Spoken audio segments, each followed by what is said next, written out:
bloodstains the Montana earth as a member of the Dutton family, confronts the deepest betrayal. Spencer Dutton, once the family's beacon of hope, now teeters on the brink of despair as adversaries encircle them from every direction.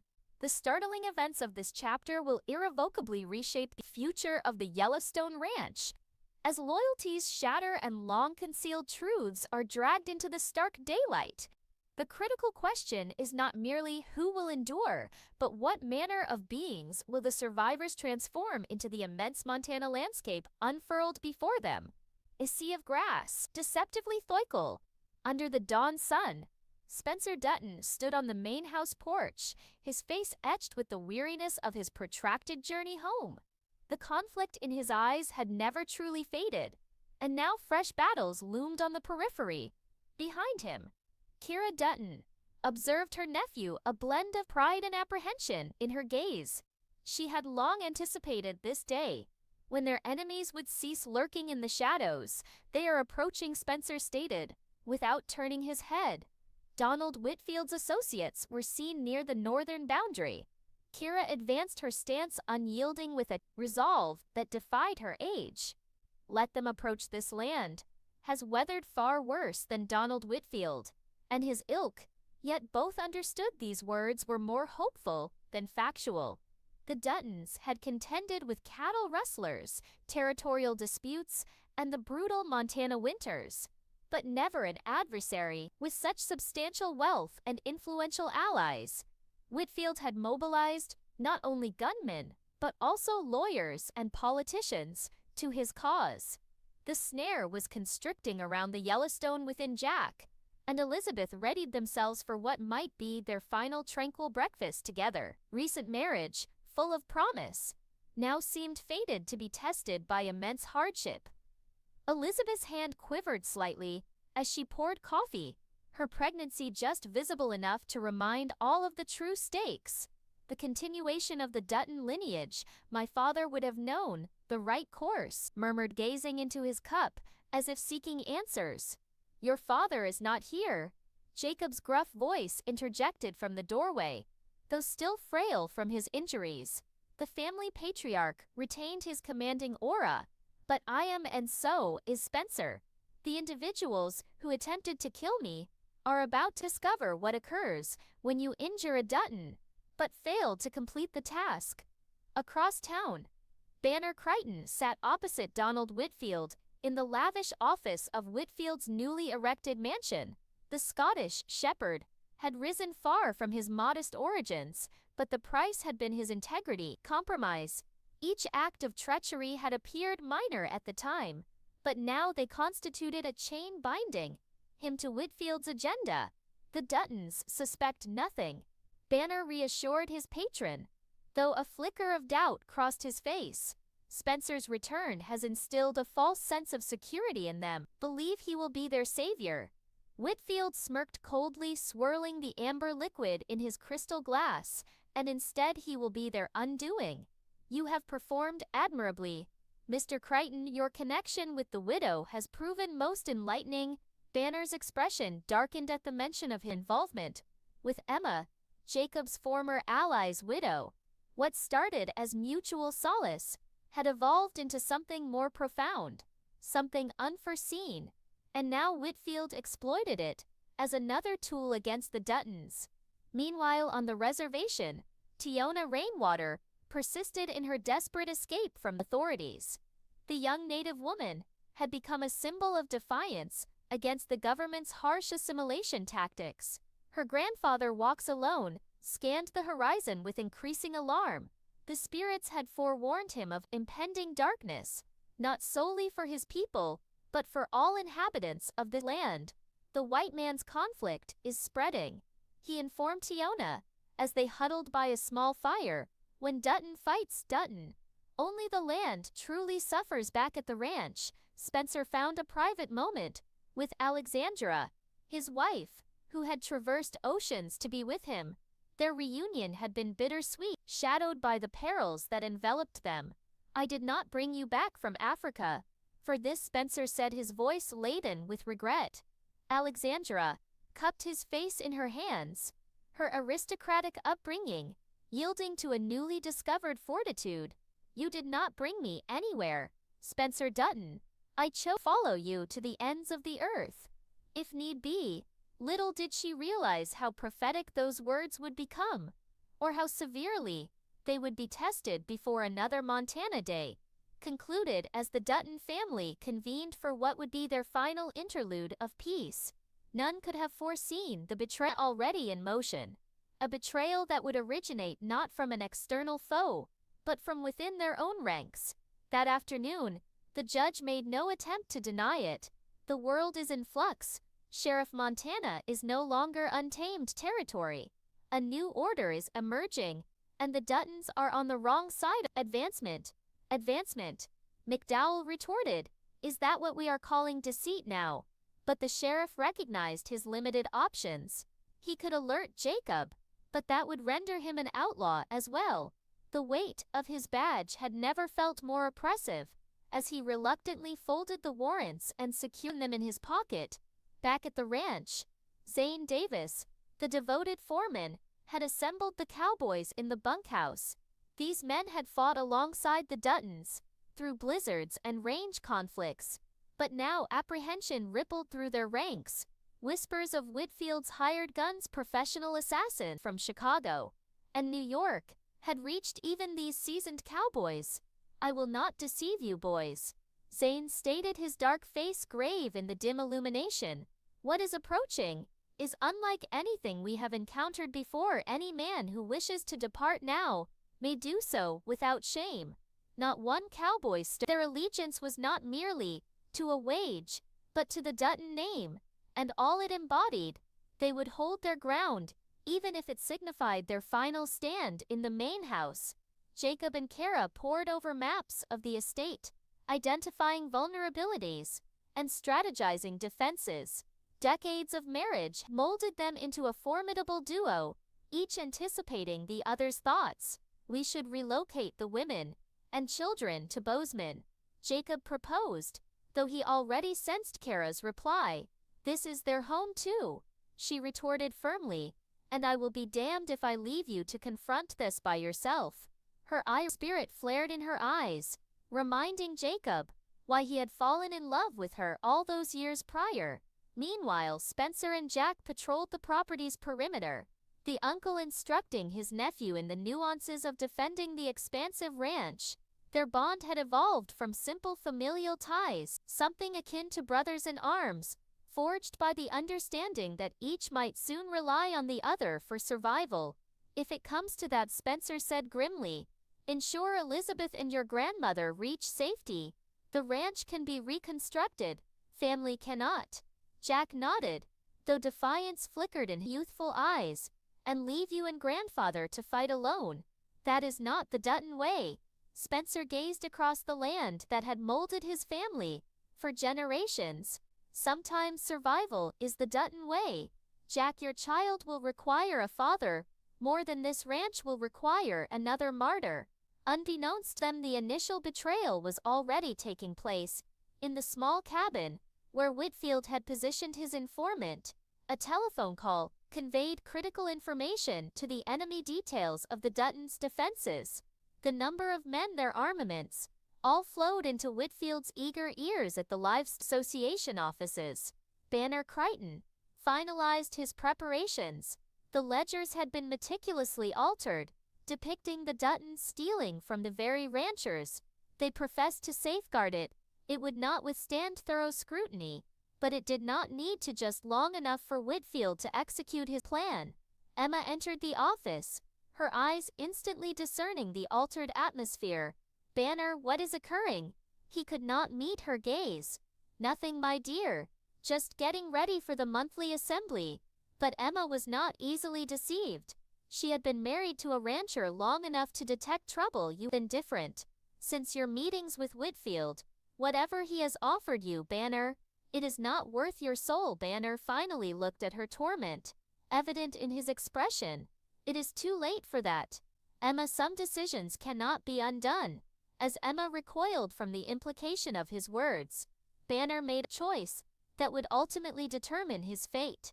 Sometimes atonement demanded the ultimate sacrifice. On the reservation, Tiona received unexpected guests. Hank the young cowboy, who had aided her escape, and Father Renaud the priest, who had surprisingly become her ally against the cruel sister. Their news was dire. They are blaming the indigenous people for the troubles at Yellowstone, Hank explained, claiming, "You are raiding cattle and inciting the ranchers against one another." Father Renaud nodded gravely. "It is an old strategy. Divide those who should be allies. The Duttons and your people share a common enemy in Whitfield, but few will recognize it until it is too late." Tiona looked to her grandfather, who had remained silent throughout the exchange. Walks Alone finally spoke his voice, carrying the weight of prophecy. "The land remembers when brothers fight. Brothers only the crows." As dusk enveloped the valley, the Dutton family assembled for dinner in what had become a solemn ritual of defiance. They would not cower, would not conceal themselves, even as danger encroached from all sides. Jacob sat at the head of the table, his presence commanding despite his still healing wounds. Kara had prepared a feast worthy of their potential final meal: roast beef, potatoes, fresh bread from the morning's baking. Spencer noted the extra effort, with a melancholic smile, attempting to fatten us up before the conflict. And Kara, she gave him a look that tolerated no dissent in this house. Confront whatever arises with full stomachs and upright spines. Alexandra, still acclimating to ranch life after her privileged upbringing, observed the family with newfound respect. These people, so different from her own aristocratic kin, possessed a strength derived not from titles or riches, the land itself and their bond with one another. In England, she offered, attempting to lighten the somber mood. "They say the condemned man receives a hearty meal before the gallows."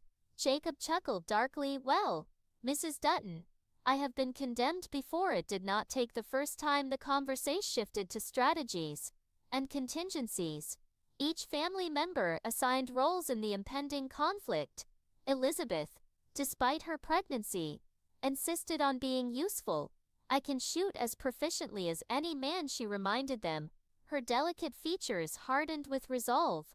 "You will defend the house with Kara." Alexandra, Jacob decided, "not because you are women, but because someone needs to be the final line of defense." As they deliberated, none noticed the shadow that flickered briefly past the window.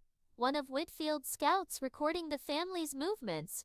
The information would be vital for the plan set to commence at dawn in town. Sheriff McDowell reached his decision.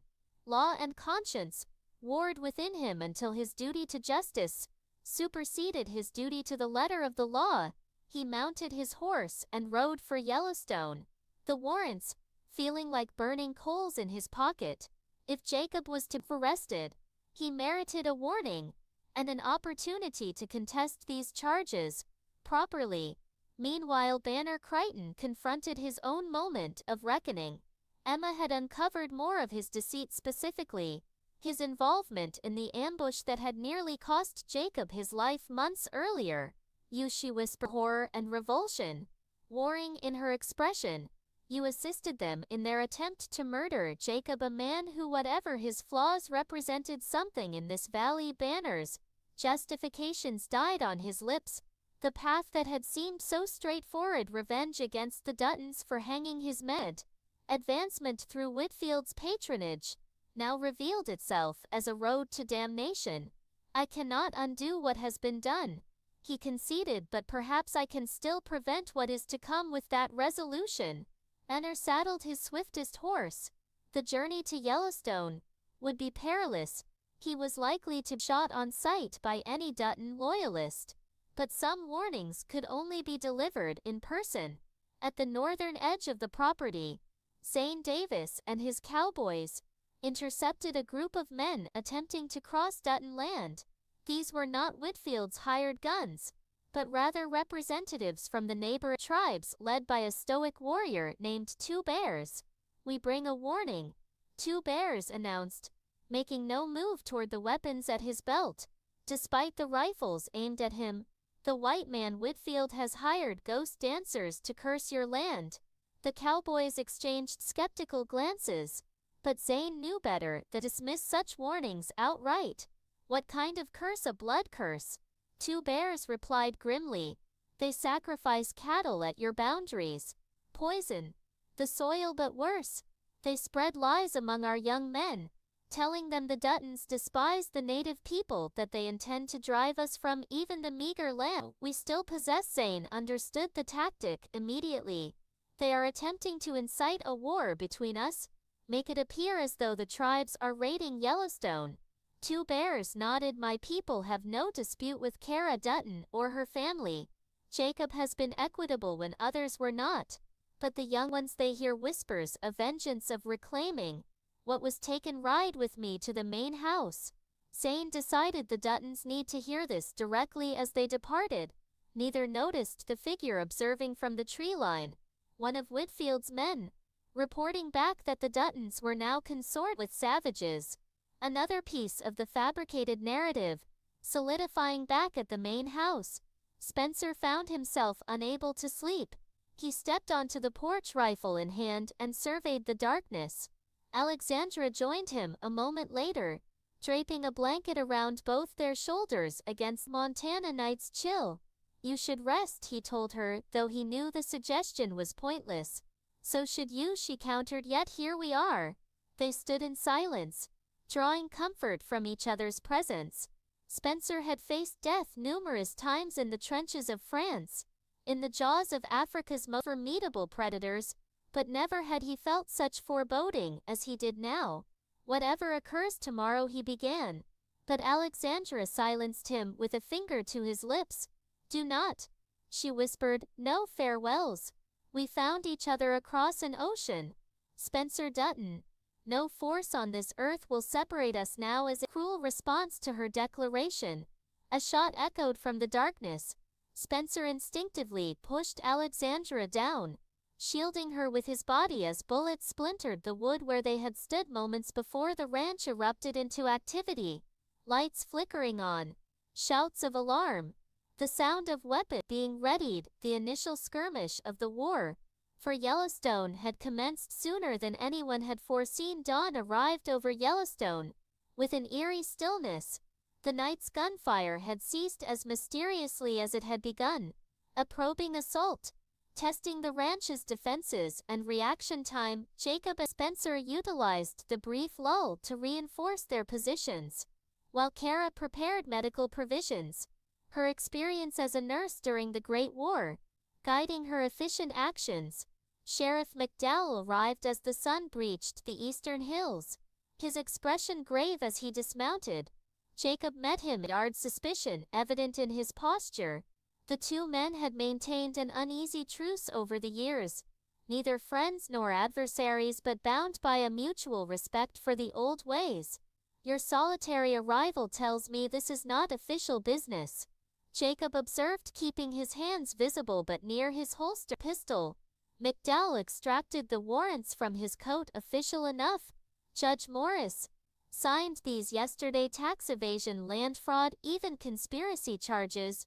Whitfield has bought himself a judge. Jacob accepted the papers, scanning them with a grim countenance. And you are here to arrest me, to warn you.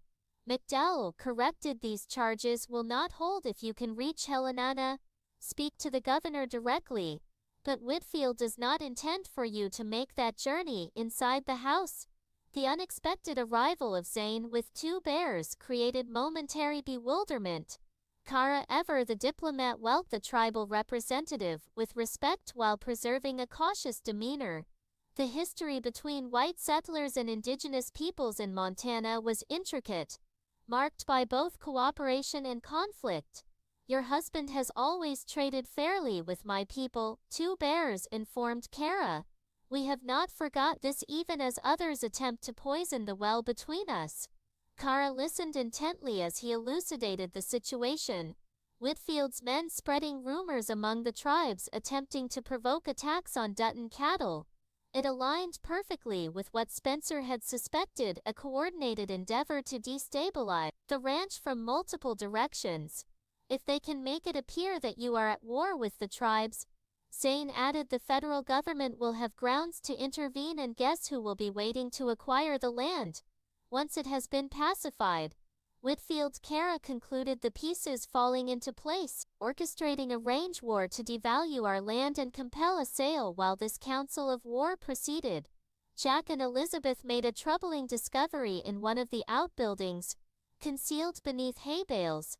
They found a wireless radio transmitter, advanced technology for 19 ranch. Someone has been reporting our movements. Jack realized fury surging through him. Every decision, every defensive stance they have known it all. Elizabeth's face turned pale. But who? Everyone here is family, or has worked for your grandparents for years. The answer manifested as a rifle shot through the small window of the outbuilding. Jack spotted one of the newer ranch hands, a man who had arrived just months prior claiming to seek honest employment. Taking aim at the main house from a hidden position without hesitation, Jack fired. The spy crumpled. His mission permanently concluded. Damage was already inflicted. How much information had already been relayed to Whitfield?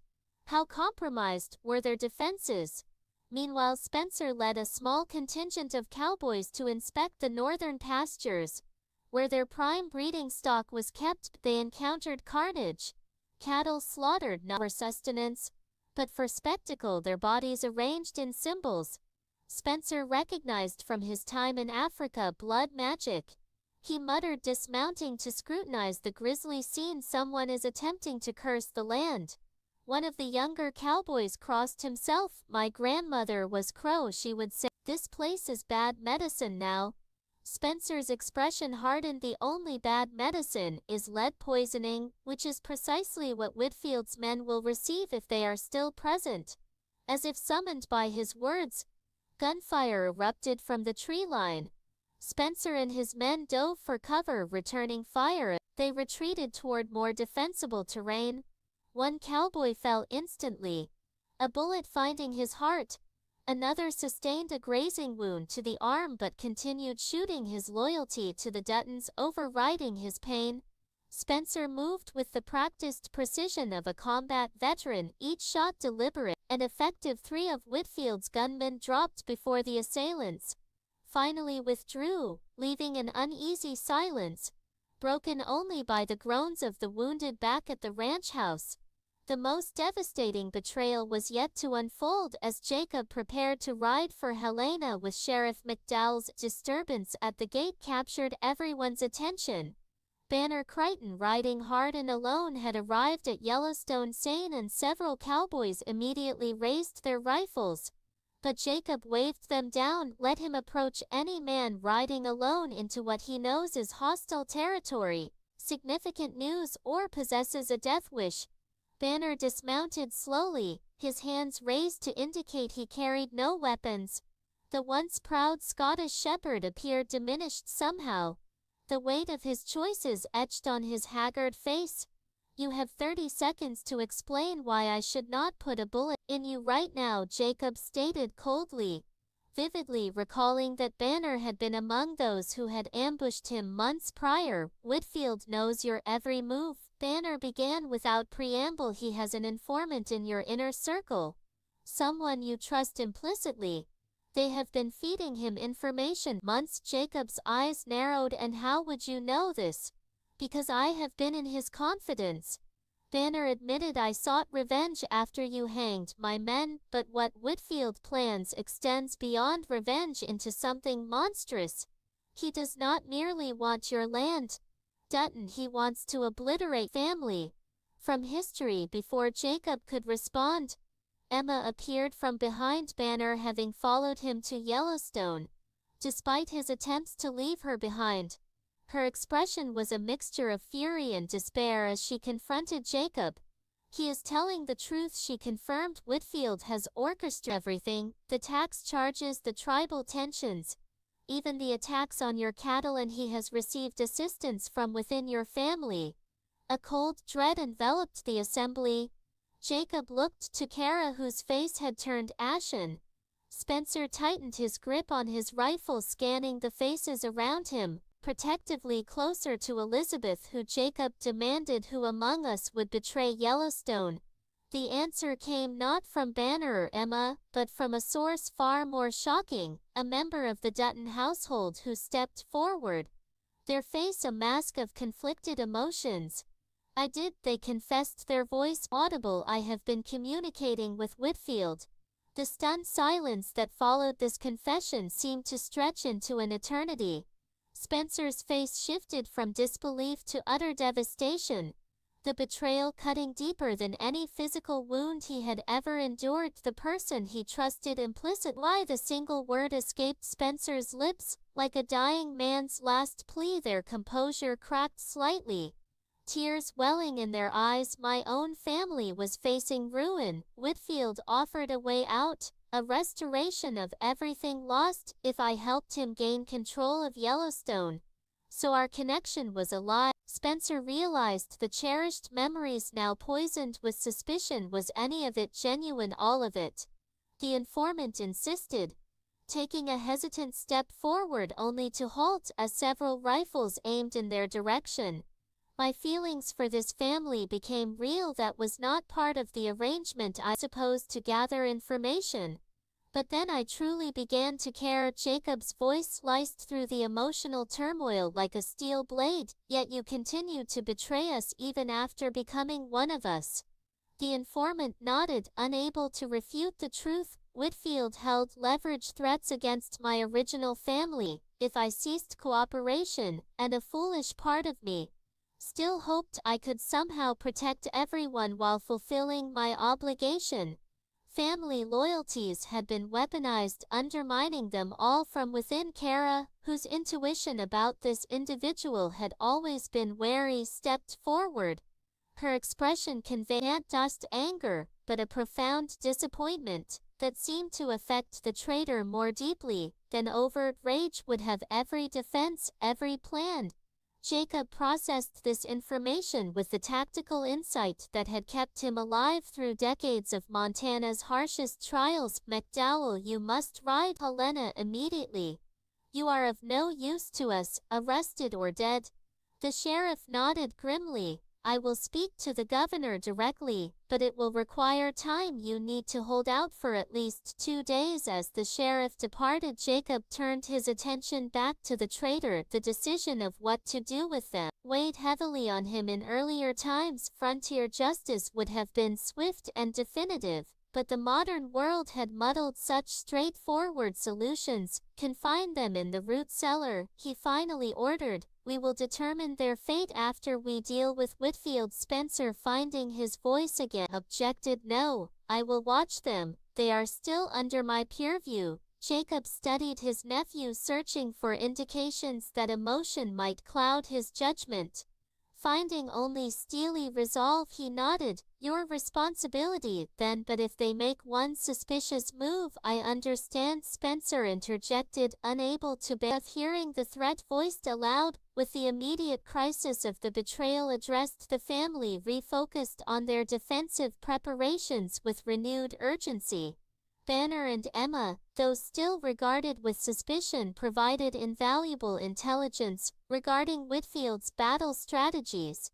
He will attack from multiple directions, Banner elucidated, pointing to locations on the map spread across the dining table. His main assault from the east, as I mentioned, but smaller contingents will come through the northern pastures, and from the river to the south. Zane nodded thoughtfully. We can use that to advantage. Spread his forces thin, neutralize them in smaller groups before they can converge on the main house. Jacob concurred. Spencer, take 5 men to the north ridge. Jack, you and 3 others cover the river approach. Zane and I will manage the main force with the remaining hands. Kara, intervene. Practical nature asserting itself. And what of the women and children? Elizabeth is with child. We cannot risk her in a firefight. 2 Bears has offered sanctuary, Zane informed them, nodding to the tribal representative, who had remained silent during the family drama. His people will shelter women until this is resolved. Elizabeth immediately protested. I am not leaving Jack, not now, not ever. Kara recognized the futility of arguing with the young woman. "You are insane," she gasped as he dragged her towards the door. "I prefer visionary." Whitfield corrected her. "Montana's future will not be determined by outdated notions of ranching and frontier justice, oil, minerals, progress. That is what this land possesses.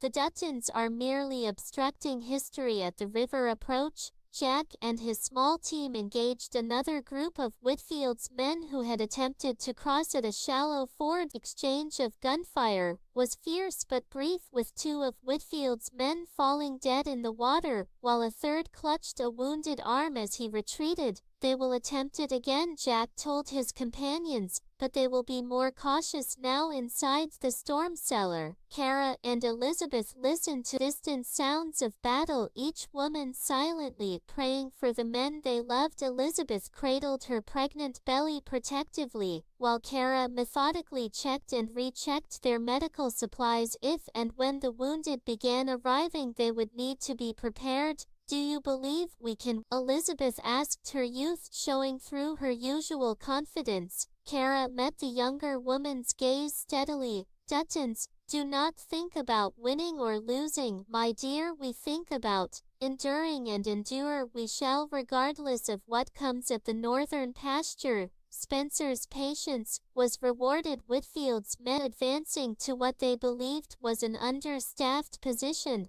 found themselves ensnared in carefully laid traps, pits concealed by brush trip wires connected to shotgun triggers, and the lethal accuracy of Spencer's rifle diminished their numbers by half before they even returned fire effectively. Back to secondary positions, Spencer commanded as the remaining attackers sought cover. His men retreated.